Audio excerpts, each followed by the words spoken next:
Hey everyone, I want to talk about how I broke into Silicon Valley as a new grad in this video. I want to make this video because I feel like there's some things that I want to share with how I approach getting breaking into Silicon Valley as a new grad that I haven't really seen anyone in the internet do it this way. So yeah, wanted to quickly talk about the way that I broke into Silicon Valley, and I had to break into Silicon Valley. I didn't know anyone who lived in Silicon Valley. I lived like I lived in a small city in Canada called Calgary, which is not like one of the big cities like Vancouver, Toronto, and yeah, essentially I lived there. I didn't live in Silicon Valley. I never did an internship in Silicon Valley. I didn't know anyone who worked in Silicon Valley. I didn't know what startups to look into Silicon Valley. Like I literally was starting from ground like zero, and yeah, I'll talk about the approach on how I even got into Silicon Valley. I kind of made the decision that I wanted to move to Silicon Valley probably like a year before, like the summer before I started my senior year. So probably a year before I actually started working in Silicon Valley. And the reason I wanted to move to Silicon Valley instead of stay in Calgary, where my hometown is, was that pretty much I just thought that the jobs in Silicon Valley would be a lot more interesting for me because the jobs were way more technical and high tech versus a lot of the jobs that are in Calgary were oil and gas related, and probably a lot of different people, like I've talked to other people from like different places, like from Washington where everything is more government.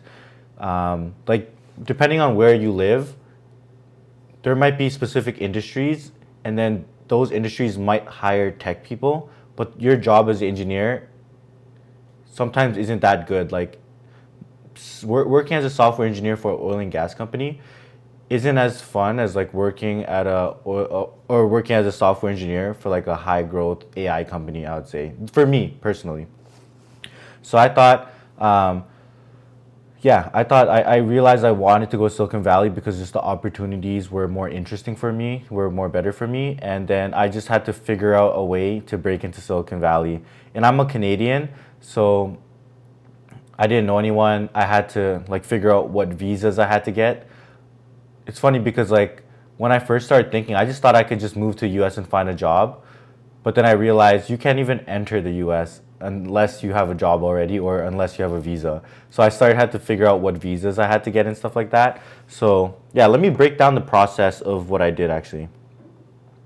So yeah, talked a little bit about why I wanted to move to Silicon Valley. I also wanted to work at an early stage startup specifically because I just felt like the early stage startup would be just like the faster moving environment. I'll get to pump out more code. I'll get to learn a lot quicker. And I just heard things of just like big companies being like slower. So I kind of thought it would be great as a first job to just work the earlier the better. But one thing, like the earlier you go, you might not. Some companies don't sponsor visas, especially if they're really early, like 1 to 10 people. Especially like seed and Series A companies, they were just not sponsoring people at all. So it's really hard for me to even get interviews there. So I found the sweet spot was around like Series B, Series C companies, because those ones are like a little bit further along, so they're able to like offer sponsorships. So those are the companies I ended up like interviewing for more, and yeah.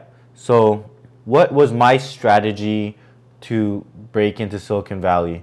Like my strategy was pretty much, let me write this down, or like let me quickly say background. I was Canadian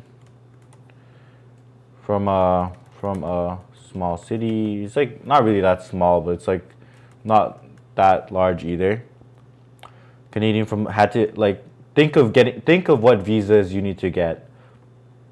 I was a CS graduate, computer science. Um, yeah, I don't know why I said the visa thing. Maybe I'll talk about that in a second. I'm a Canadian, had CS graduate. Literally didn't know anybody.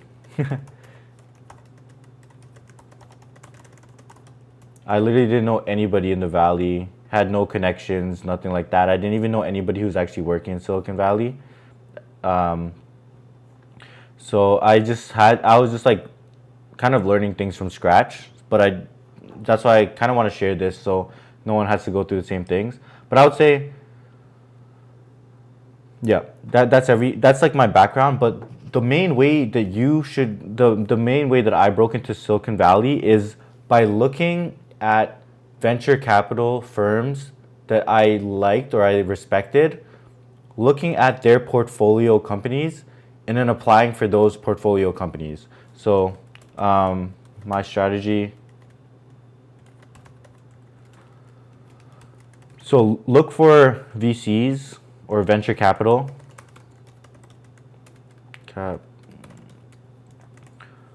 Look for VC firms you respect. Step one.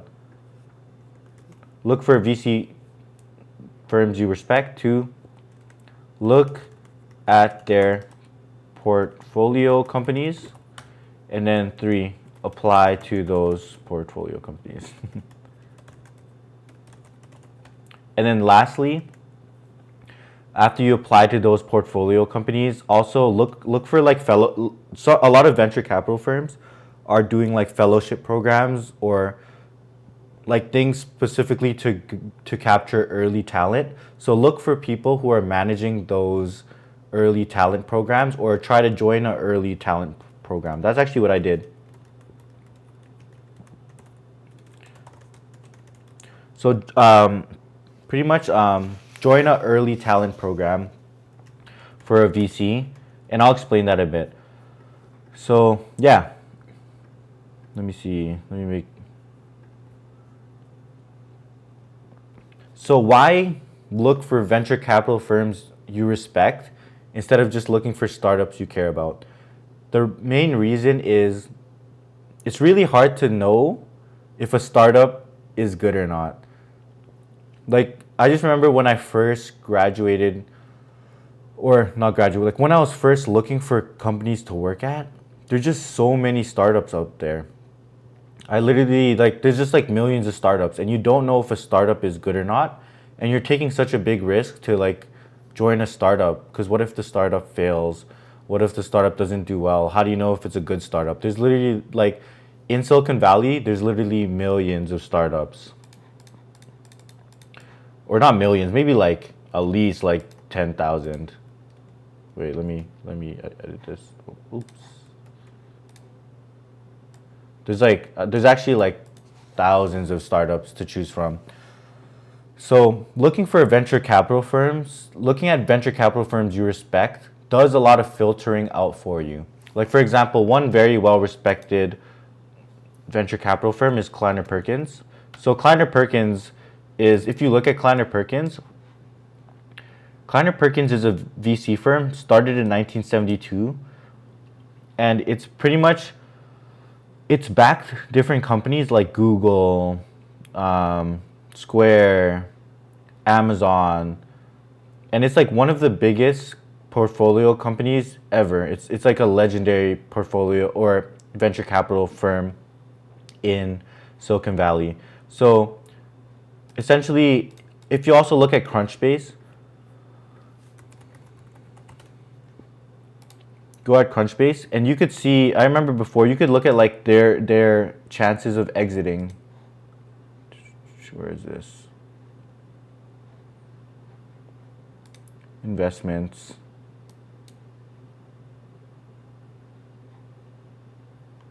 I remember at some point number of exits. Unlock for free.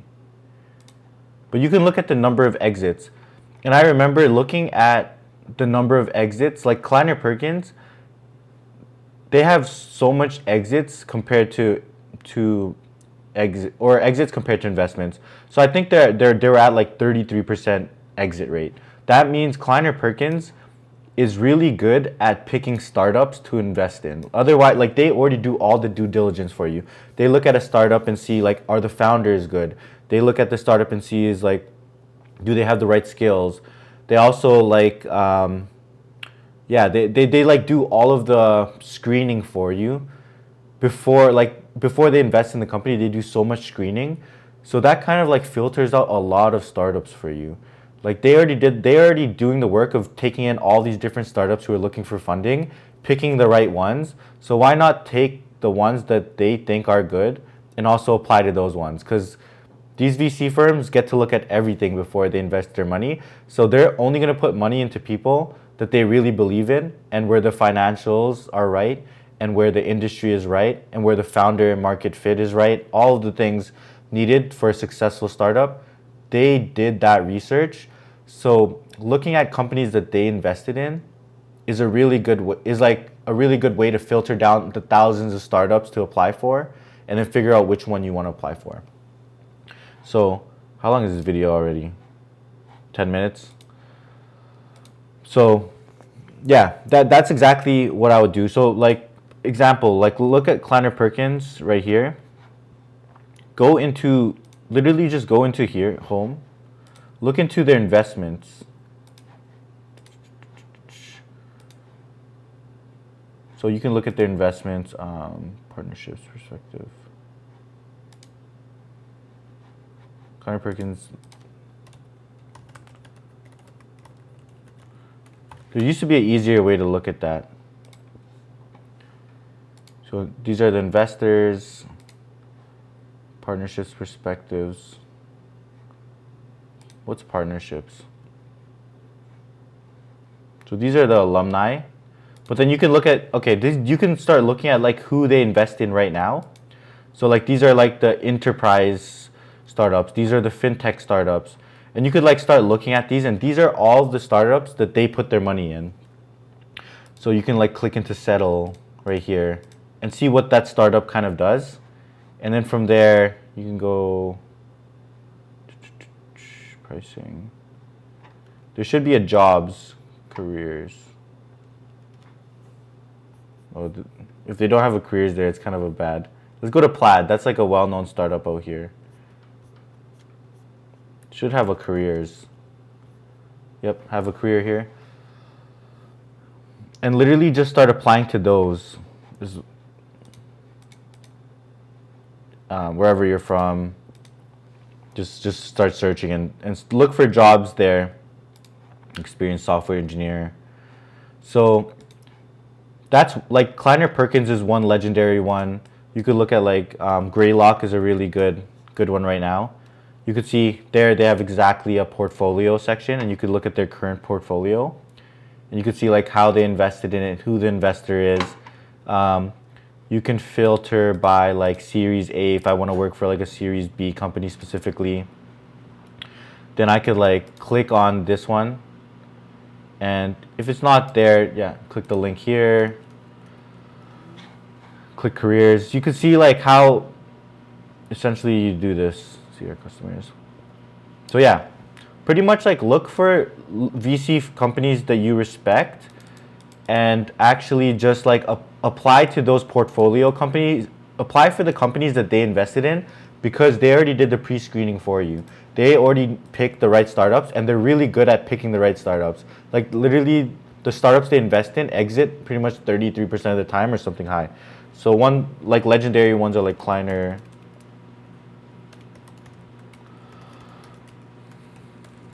Greylock, Sequoia.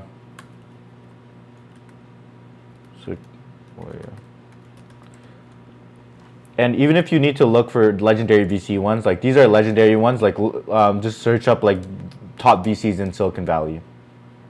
So yeah, once you find them, I showed you how to like get to their portfolio companies. A lot of them will have pages like this where you can like filter and see all the different ones depending on like what industry you want to get into. You can easily do that. And what stage, which is really good. And yeah, look at those portfolio companies, get to the career page, apply to those portfolio companies. That's exactly how I did it. I got into, actually the way I did it was I got into this Kleiner Perkins fellowship program. This is a really good program. Let's see. So there's this Kleiner Perkins fellowship program. And essentially what they do is you just join this program, and what they do is they interview like 1,000 people or they interview a bunch of people essentially to join this Kleiner Perkins program. And yeah, essentially you're not applying to specific jobs when you apply to this fellowship program. What you're doing is you're applying to just you're basically applying to a talent program ran by Kleiner Perkins, which is the venture capital firm.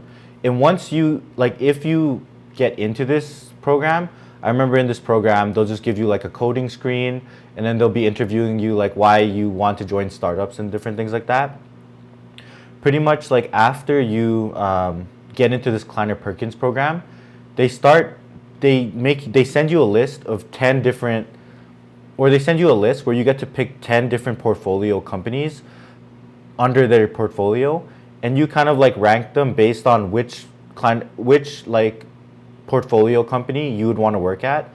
And then after you come up with the list, they send your resume and they talk to the portfolio companies on your behalf and like set up an interview for you. So I literally had like 5 different interviews by just applying for this one program. I ended up having 5 interviews at various startups that were ran by Kleiner Perkins, or that were portfolio companies of Kleiner program, or portfolio companies of Kleiner Perkins. Sorry. So that's kind of like a hack of getting like applying one place and just getting like 5 or 6 interviews across various startups. And if you do that across like not just Kleiner Perkins but Greylock and other like VC firms, you might like increase the chances of you actually getting interviews. So yeah, and you could trust mostly that the startup that you're applying for is going to be a good one, because they already did the research. They looked at the financials, they looked at the product, they looked at the market that company was trying to capture. They did all of that vetting for you. So yeah, if you could do it manually, or you could apply at early talent programs. I would suggest trying out an early talent program, but then also throwing your resume at the different portfolio companies.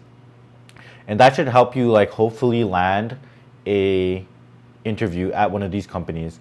And yeah, how long has this thing been now? 17 minutes. That's kind of my strategy. That's literally how I broke into Silicon Valley. I got into this Kleiner Perkins fellowship program.